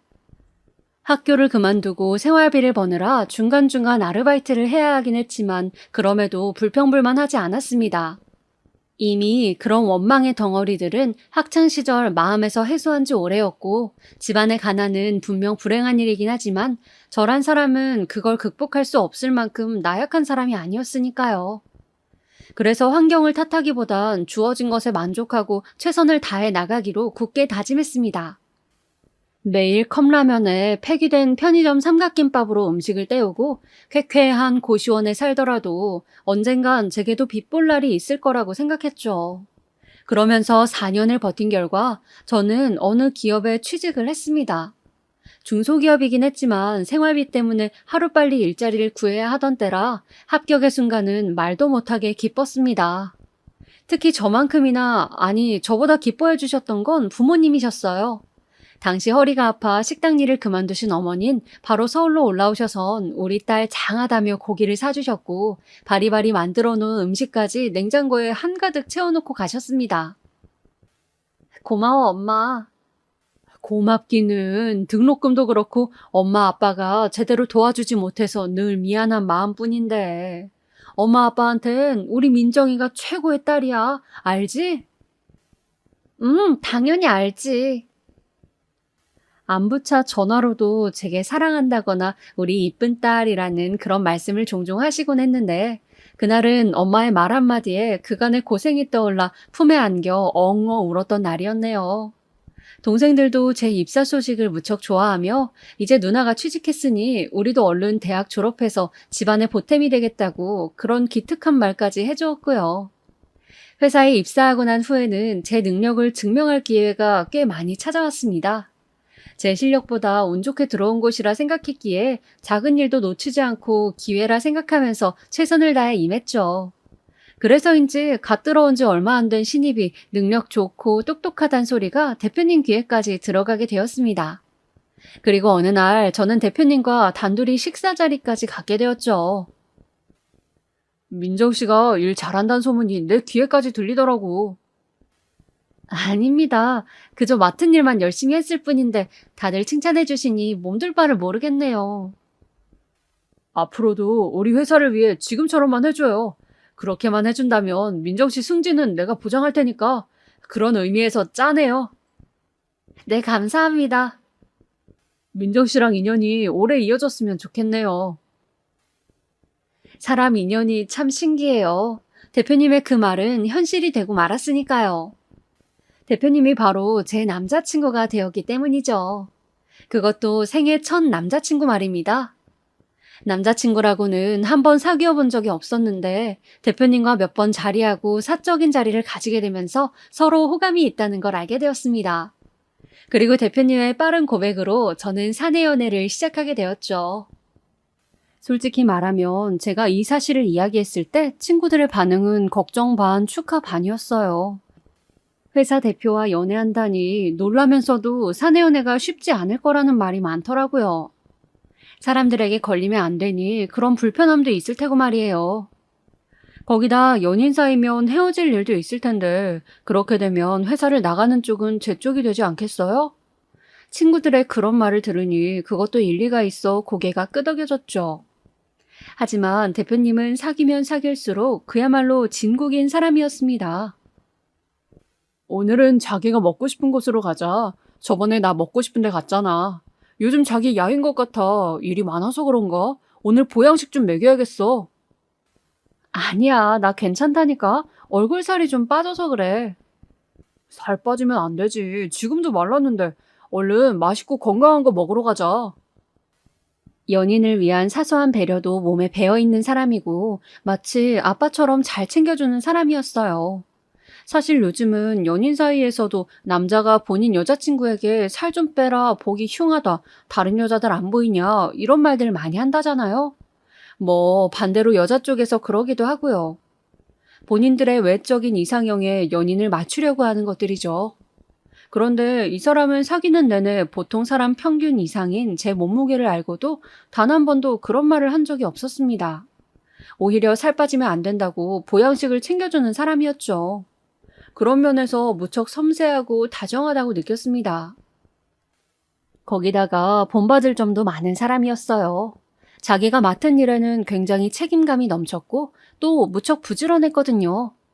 사업을 하는 사람이니 당연히 그래야겠지만 사원인 제가 보기에도 이 사람의 추진력이나 열정 같은 걸 보다 보면 저절로 감탄이 나왔죠. 친구들 사이에서도 저와 남자친구가 1년이 넘어가면서 제가 이런 것들을 자랑하면 와, 나도 민정이 남자친구 같은 사람 만나고 싶네 라는 말이 나오곤 했어요. 특히나 저희 부모님께서는 가끔 제게 남자친구 있냐는 말을 물어보곤 했는데요. 엄마는 제가 가정을 빨리 꾸려 안정감을 갖는 것도 좋다며 우리 딸 남자친구 있음 한번 엄마한테 데려와 보지 라는 말씀을 하시곤 했어요. 그때마다 아유 엄마 아직은 부담스럽지 만난 지 몇 년 된 것도 아닌데 나중에 보여줄게 하며 넘기긴 했지만 엄마와 남자친구의 만남을 머릿속에서 그리다 보면 저도 모르게 기분이 좋아지더군요. 그리고 그런 날은 빠르게 다가오고 말았는데요. 저는 제 예상보다 아주 빨리 프로포즈를 받게 되었습니다. 네, 아까 말씀드렸듯 남자친구가 추진력이 강한 사람이라 했잖아요.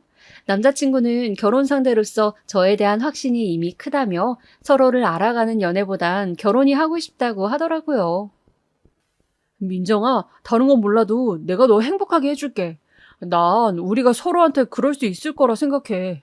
나 믿고 결혼해 줄래? 남자친구의 꼼꼼한 성격답게 화려하고 섬세하게 계획된 프로포즈였어요. 저희가 첫 여행으로 갔던 펜션을 잡아 그곳을 꾸며놓고 직접 만든 케이크에 꽃다발에 반지에 거절할 수 없는 청혼이었죠. 그 낭만적인 분위기는 가슴 아프게도 아직도 눈앞에 생생합니다. 그렇게 생애 다시 없을 고백을 받고 친구들에게 한껏 자랑을 한 뒤 결혼을 준비하던 중 저는 우박과 같은 난관들을 만나게 되었는데요. 언제 어디서 떨어질지 모르는 장애물에 잡음이 생기고 만 것이죠. 어느 날 제가 회사를 마치고 집으로 가던 중이었어요. 갑자기 어떤 중년의 여인분께서 제 손목을 덥석 잡더니 잠시 얘기 좀 할 수 있냐 하더라고요. 처음에는 도를 아십니까? 인 줄 알고 그런 건 안 믿는다고 급하게 빠져나가려고 했는데 그 여자분은 제 상상 이상의 분이셨습니다. 나 주원이 엄마입니다. 그러니 얘기 좀 나누시죠. 나도 먼 길 돌아왔으니까. 그렇게 저는 남자친구의 소개도 없이 단 둘이서 예비 시어머니와 불편한 자리를 하게 되었어요. 무슨 말을 해야 할지 몰라 말을 고르고 있는데 예비 시어머니는 저에게 불쑥 그러더라고요. 내가 아가씨 뒷조사를 좀 해봤는데요. 아, 뒷조사라는 말은 좀 불쾌하려나? 네? 아무튼 뒷조사를 해봤는데 아가씨 집안이 우리랑은 영 맞지 않더라고. 아가씨 학벌도 그렇고 뭐 하나 마음에 드는 게 없는데 우리 주원이가 집안 체면은 생각 안 하고 아가씨를 결혼 상대로 데려온다길래 내가 이렇게 미리 나와 말하게 됐어요. 괜히 아들 있는 자리에서 이런 말 하면 곤란하니까. 저 어머님 무슨 말씀인지 이해하기가 힘드네요. 그러니까 제 뒷조사로 저희 집안 학벌 뭐 이런 걸 다 일일이 알아보셨단 건가요? 네, 내가 원체 의심이 많은 사람이기도 하고 우리 주원이한테 돈 목적으로 달라붙는 애들이 몇몇 있어서 속간했어야 했거든. 그래서 알아본 김에 다 알아봤어요. 아가씨 엄마가 무슨 일을 했는지까지. 근데 참 알아보면서도 한숨이 나오더만. 주원이가 혹시 우리 집이 뭐 하는 집인진 말 안 하던가요? 우리 애 아빠 은행장까지 했던 사람이에요. 우리 집에 땅이 얼마나 있고 건물이 몇 채고 이런 것까지 운운하고 싶진 않아요. 요즘 세상에 그런 거 하면 추저분해 보이잖아. 근데 이 결혼은 어차피 안 될 결혼이라는 거 그거 하나 말해주려고 나온 거예요. 저는 그날 예비 시어머니란 작자를 만나고 나서 딱 한 가지 생각이 들었던 것 같아요. 파혼이요. 드라마 속에서나 나올 법한 상황을 겪고 나니 이런 시어머니 감당할 수 없겠구나라는 생각이 번쩍 들면서 번개를 맞은 것처럼 몸이 찌르르 하더라고요. 무슨 정신으로 그 카페를 나왔는지 모르겠지만 나오자마자 저는 남자친구에게 전화를 했고 이 일을 모두 말한 뒤 결혼은 없던 일로 하자고 말했습니다. 그러자 남자친구는 혼비백산이 되어 찾아왔더군요. 민정아, 얘기 좀 해. 제발 이러지 마. 나가줘. 오빠와 할 말 없어. 제 자취방 문을 두드리며 애걸하고 나와달라고 다시 생각해달라 말했어요. 저도 마음이 아팠어요. 어떻게 아프지 않을 수 있겠어요? 결혼까지 생각했던 남자인데 그 꿈을 그리고 있었는데 하지만 제가 만났던 그 표독스런 시어머니만 생각하면 온몸에 소름이 끼쳐 도저히 엄두가 나지 않더라고요. 그런데 일은 여기서 끝나지 않았어요. 남자친구가 대체 예비 시부모님에게 가 무슨 말을 한 건지 이번엔 그쪽 시아버지께서 저를 만나고 싶다 하셨고 저는 정말 나가고 싶지 않았어요. 이미 시어머니란 작자에게 몇 대를 얻어맞고 화병이나 앓아 죽을 지경인데 시아버지라뇨. 물 건너간 결혼 더 이상 붙잡고 싶지 않았어요. 하지만 이런 제 마음을 돌린 건 남자친구였습니다. 남자친구는 결국 시부모님을 모두 모아놓은 자리에서 재산이고 뭐고 다 포기할 테니 결혼 허락해달라는 말을 내뱉고 말았죠. 저는 그때 알았어요. 남편 몫으로 올 재산이 10억대는 넘어간다는 것을요. 뭘 포기한다고?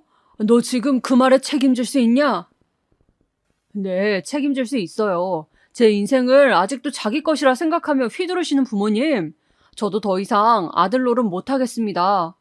어머니, 아버지 의견 최대한 존중하려 했지만 이미 선 넘으신 어머니 행동에 뭐라 할 말이 없네요.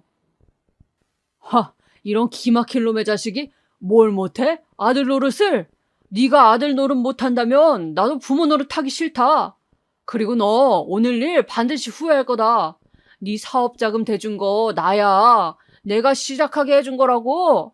네 형의 반만 닮았어도 더 크게 될 놈이 한심하구나. 한심해. 갑시다. 사실상 남자친구에게 한 말이 아니라 저에게 한 말이었습니다. 저 같은 여자를 만나 크게 되지 못하고 우물 속에만 논다는 말씀이셨죠. 수치스럽고 모욕적이었습니다. 시어머니와 시아버지는 번갈아가며 그렇게 저를 노려보시더니 그대로 자리를 떴고 마치 제가 죄인이 된 것 같은 기분에 비참해졌어요. 결국 덩그러니 둘이 남겨졌을 때 저는 이런 말을 하기도 했어요. 오빠는 나 때문에 그 많은 재산도 부모님과의 인연도 포기할 수 있다고 했지만 솔직히 내 입장에선 이건 아니야. 천륜을 끊겠다고? 오빠 정말 영영 부모님 안 보고 살 수 있어? 그리고 그 재산도 지금에야 포기할 수 있다지만 나중에라도 아쉬워질 수 있잖아. 그때 나 원망 안 할 수 있어? 아니야, 나는 괜찮아. 너만 있으면 돼, 민정아. 남자친구는 저를 설득하고 또 설득했습니다. 배부른 고민이라 할 수도 있겠지만 당시에 저는 무척 심각했어요. 저 하나로 인해 부모님과 연이 끊긴다는 게 보통 일도 아닐 뿐더러 그렇게 반대를 무릅쓰고 한 결혼이 과연 행복할 수 있을까 생각하면 자신도 없었죠.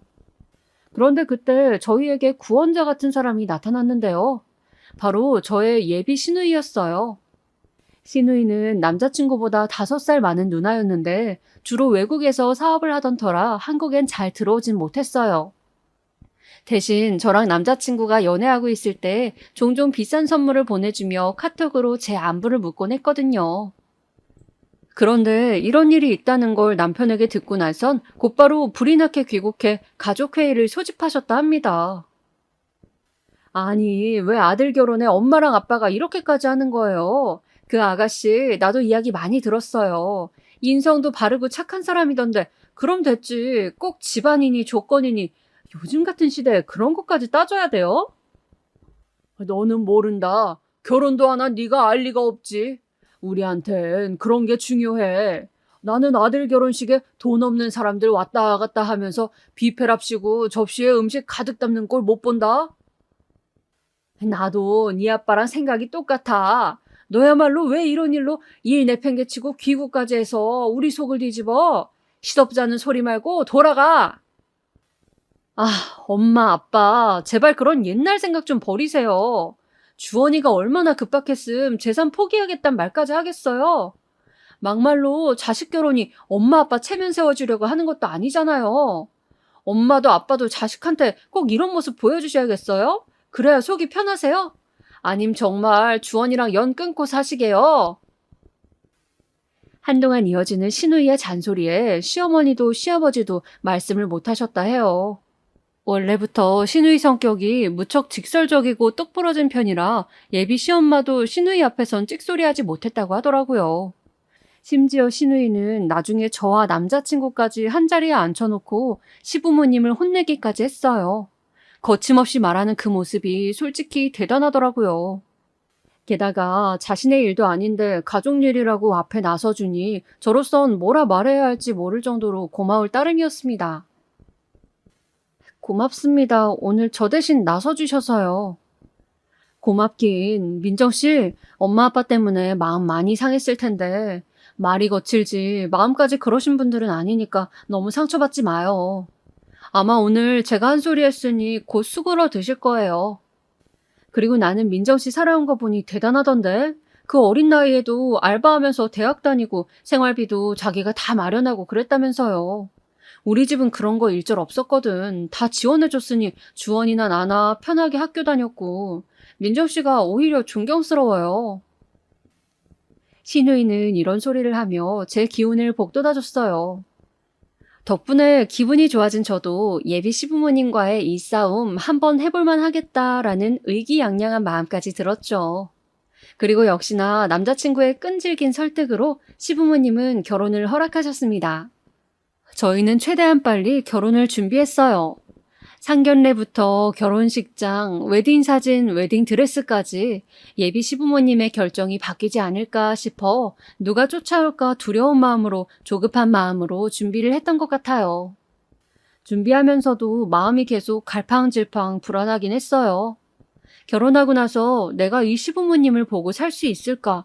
시부모님 때문에 남편과 갈등이 생기진 않을까? 근데 이런 생각할 틈도 없이 결혼 날짜는 성큼 앞으로 다가오고 있었고 저희는 상견례 단계에 돌입했습니다.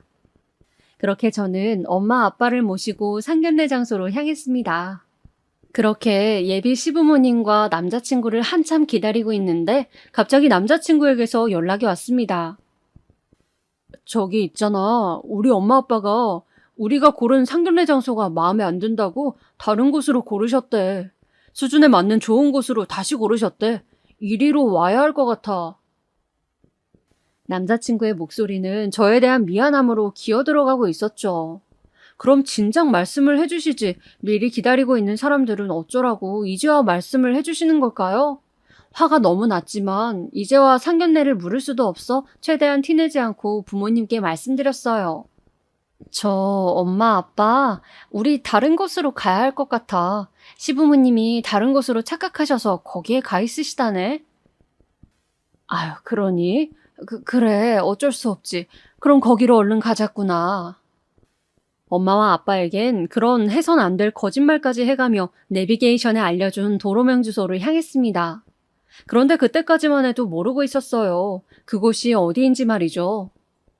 하지만 도착하니 최고급 상견례 장소라 하던 그곳은 굉장히 허름한 국밥집이었고 그 안에 예비 시부모님이 활짝 웃는 표정으로 저와 부모님을 보고 있더라고요. 남자친구는 옆에서 고개를 푹 떨구고 있었고요. 여기가 맞니? 당황하신 엄마가 여기가 맞냐 재차 물으셨지만 일단 저는 시부모님과 눈이 마주친 이상 부모님을 모시고 시부모님이 있는 테이블로 가 앉았습니다. 속은 이미 부글부글 끓고 있었지만요. 그때까지도 엄마와 아빠는 허름한 국밥집을 보며 이게 무슨 일인가 어리둥절해 하시는 표정이었습니다. 그런데 무슨 당당함인지 예비 시어머니가 먼저 입을 열더군요. 아, 장소가 혹시 마음에 안 드시나요? 네, 그게 아니고 조금 놀라긴 했네요. 왜요? 사돈 취향에 딱 맞춰 준비한 건데. 네? 그쪽 집안 수준 맞추려면 애들이 알아본 호텔 한식당에선 아무래도 안 되겠더라고요. 거기 요리가 얼만지 아세요? 한 사람당 10만 원은 좋게 넘어요. 그런 곳에서 상견례 하시는 거 부담스러우실 거 아니에요.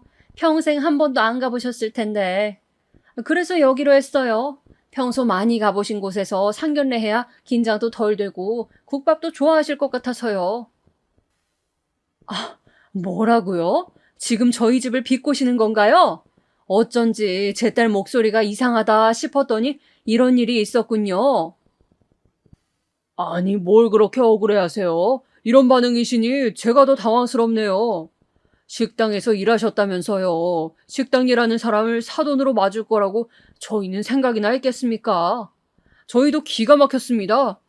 이런 애가 우리 집에 며느리랍시고 들어온다 하니까요. 근데 돌려 말하려고 얼마나 애썼는지 몰라요. 뭐라고요? 지금 그 말 당장 취소하세요. 이런 애라뇨. 내 귀중한 딸입니다. 네. 누구에게나 소중하죠, 자식은. 근데 사람이라고 다 같은 등급은 아니라서요. 아무튼 그런 말은 다 전한 걸로 알고 이만 일어나겠습니다. 너무나 기막히고 황당한 자리였어요. 한마디로 시부모님은 일부러 국밥집을 상견례 장소로 정하고 부른 것이었고 저희는 그대로 그 모욕을 뒤집어 쓸 수밖에 없었습니다. 저야 그렇다 치고 가난하단 이유 하나만으로 왜 저희 부모님까지 이런 취급을 받으셔야 했던 걸까요? 저는 그만 너무 분이 차 앞에 있던 물컵에 있던 물을 그 사람들 얼굴에 그대로 쏟아 부었어요. 더러운 것들. 그리고 그 한마디만 하고 엄마 아빠 손을 잡고는 나와버렸네요. 얼마나 화가 나던지 나오고 나서도 분에 차 계속 씩씩거렸어요. 근데 막상 엄마 아빠 얼굴을 보니 너무 미안하더라고요. 괜찮다며 등을 쓸어주시는데 그만 울음이 터져 나약한 모습을 보이고 말았습니다. 미안하다고, 나 때문에 그런 일 당하게 해서 미안하다고 중얼거렸죠. 하지만 엄마는 이 못난 딸을 감사 안아주셨고 아빠는 묵묵히 제 손을 잡아주셨죠. 괜찮다. 다 괜찮아. 원래 세상엔 못된 사람들이 있어. 우린 너가 다치지 않았을까 걱정된다. 부모님은 그런 말로 오히려 저를 걱정하셨어요. 아마 지금 생각해보면 그 사람들은 계획적이었던 것 같아요. 남자친구가 필사적으로 결혼할 거라고 하니 대놓고 우리가 파혼할 수 있는 상황을 만들었던 것이겠죠. 남자친구와도 그 뒤 연락이 끊겼습니다. 아마 저를 사랑하지 않아서는 아닐 겁니다. 그런 행동까지 한 자기 부모님이 너무 창피하고 또 한편으론 저에게 너무 미안해 연락하지 못했을 거예요. 그런 남자친구 마음을 충분히 이해했기에 저 역시 그 사람과의 인연은 여기까지라 여기고 깨끗이 정리했어요. 그리고 저는 모든 걸 잊은 채 제 삶을 살아나갔습니다. 그 당시 제 목표는 하나였던 것 같아요. 아픈 과거를 겪었지만 과거는 과거일 뿐 거기에 집착하지 말고 현재에만 집중하며 살아가자고요. 그게 부모님을 위한 길이기도 하다고요. 그리고 회사도 자연스레 그만두게 되었어요. 다행이라면 더 좋은 조건으로 다른 회사에 곧장 취직을 했다는 거예요. 불행 중 다행이었죠. 먹고 살 걱정은 안 해도 됐으니까요. 사실상 그간 연애는 한 번도 하지 않았어요. 부모님은 제가 새롭게 출발하길 원해 이런저런 선자리도 주선해 주시려 했지만 저는 친구들이 해주는 소개팅도 마다했습니다. 아마 또 다른 누군가를 만나기엔 아직 제 마음의 준비가 되어 있지 않은 것 같았어요. 그런데 새로운 곳에 가 새로운 환경에 적응하다 보니 또 인연을 만나게 되더라고요. 이번에 만나게 된 인연은 저와 운명이지 않을까 싶을 정도로 취미도 취향도 비슷해 같이 있으면 공기처럼 너무나 편안한 사람이었습니다. 또 새로운 사랑을 시작하는 것이 두렵긴 했지만 너무 잘 맞다 보니 결혼까지 순식간에 흘러가게 되었죠. 다행히 긴장되고 떨리는 마음으로 만나게 되었던 시부모님 역시 무척 좋으신 분들이었습니다. 검소하시고 소탈하신 성격을 지니신 데다 인품이 좋으신 게 인상에서부터 드러나시는 분들이었죠. 상견례 내내 저희 부모님을 얼마나 배려해 주시는지 시부모님의 행동 하나하나를 보며 잘 모셔야겠다는 생각이 절로 들었어요. 허나 남편과 결혼하고 난 후 알게 된 충격적인 사실이 하나 있었는데요. 바로 남편 집안이 굉장히 잘 사는 집안이었다는 거예요. 사실 워낙에 남편도 검소하고 시부모님도 티를 내지 않으셔서 모르고 있었는데 결혼 후 한참이 지난 후에야 시부모님께서 저를 부르시더니 말씀하시더라고요. 아가, 네가 괜히 부담스러워할까 봐 말하지 못했다. 부잣집이라 하면 편견이 생길 수도 있고 그래서 우리 애한테도 말하지 말라 했어. 근데 이젠 결혼한 지도 조금 됐으니 편하게 말하려 한다. 괜찮지?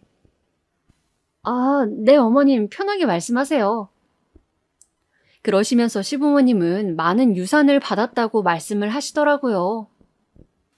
물론 유산을 받긴 했지만 그렇다고 내가 공짜로 얻은 분은 아니란다. 나도 네 시아버지도 부동산 업계에 있었던 만큼 많은 공부를 했지. 그리고 받은 돈으로 가게도 차려보고 또 말아먹기도 하고 그러면서 돈에 대해 배우고 익혔단다. 나는 내 아들도 그렇게 살길 바랐기 때문에 부잣집 망나니처럼 안 기르려고 꽤나 노력하며 살았어. 아가, 널 봤을 때 제일 눈에 들어온 게 뭔지 아니? 성실함과 자기 인생에 대한 책임감이었어. 불우한 환경에서 자랐지만 네 힘으로 살았다는 거, 그게 가장 좋아 보였단다. 요즘 젊은 사람 중엔 그런 게 부족한 사람도 간혹 보였거든. 저는 그날 시어머님의 말씀을 묵묵히 들으며 시어머니께서 어떻게 그런 소박하면서도 선한 인품을 가지게 되셨는지 이해하게 되었어요. 거기다 시어머니는 말씀 끝에 저에게도 건물을 하나 건네주고 싶다고 하시더군요. 그냥 주는 건 아니란다. 건물에 있으면 넉넉히 살 수도 있지만 그만큼 관리하고 배워야 할 것도 많아. 열심히 공부해보거라. 네, 알겠습니다, 어머님. 근데 정말 제가 받아도 될지? 아가, 넌 이제 우리 집 식구잖니? 작은 거니 받아도 된단다. 그렇게 시어머니는 전적으로 저를 식구로 받아들여 주셨어요. 그리고 그 후 정말 운명이지 않을까 하는 일이 일어나고야 말았는데요. 당시 남편과 사업 구상으로 바쁘던 때 저희 건물에 국밥집이 하나 들어온다고 하더라고요. 보증금 500에 월세 30짜리 작은 국밥집이었는데 나이 있는 부부 2명이 운영한다고 했어요. 하지만 당시 제가 출장을 가는 바람에 남편이 대신 부동산 계약을 했기에 나중에야 작은 개업 선물을 들고 찾아갔습니다. 그런데 그곳엔 놀랍게도 제가 알던 두 사람이 열심히 국밥을 나르고 있었어요. 바로 제 시부모님이 될 뻔한 사람들이었어요. 너무 얼토당토 없어 가만히 서 있었는데 그 여자가 먼저 절 발견하곤 놀랐는지 국밥 그릇을 놓치고 말았습니다. 그 바람에 손님 쪽으로 뜨거운 국밥물이 튀었고 그 여잔 정신없이 자기 앞치마로 손님 구두를 닦더군요. 저는 그것을 내려다보며 사람 인연 참 기막히다고 생각했습니다. 어떻게 전시모가 제 세입자가 될 수 있을까요? 손님 신발을 다 닦은 후엔 전시모가 제게 묻더군요. 아주 날카로운 말투로 말이죠. 네가 여길 왜 왔니? 뭐 우리 애한테 집 망했다는 말이라도 듣고 온 거니? 동정 필요 없으니까 나가라. 어디 건방진 계집애 가? 아니요, 축하해드리려고 온 건데요. 뭐? 개업하셨다길래 찾아왔어요. 제가 바빠서 남편이 데리러 가게 약했는데 기억 안 나세요? 며칠 전에요. 아마 제 신분증도 보셨을 텐데 대충 보셨나 봐요. 뭐? 계약을? 그 여자가 어리둥절하자 그 사이 옆에 있던 전 남자친구의 아버지가 상황을 알아차린 듯 숨을 헉 들이키더군요. 그럼 혹시 건물주? 아니, 어떻게 이런 일이? 어떻게 네가? 그러네요. 저도 이렇게 만나 뵙게 될 줄은 몰랐는데 말이죠. 그간 잘 지내셨어요? 그럼 네가 진짜 이 건물주라는 거야? 그 여자는 제 말에 아무 말도 못하고 허탈한 표정을 짓더니 바닥에 털썩 주저앉았습니다.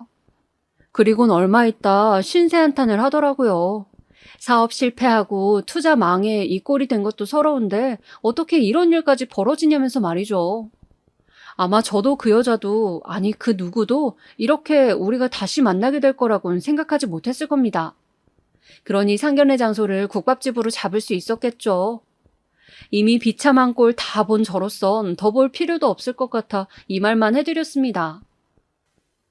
그나저나 아줌마, 앞치마 너무 잘 어울리시네요. 열심히 하세요.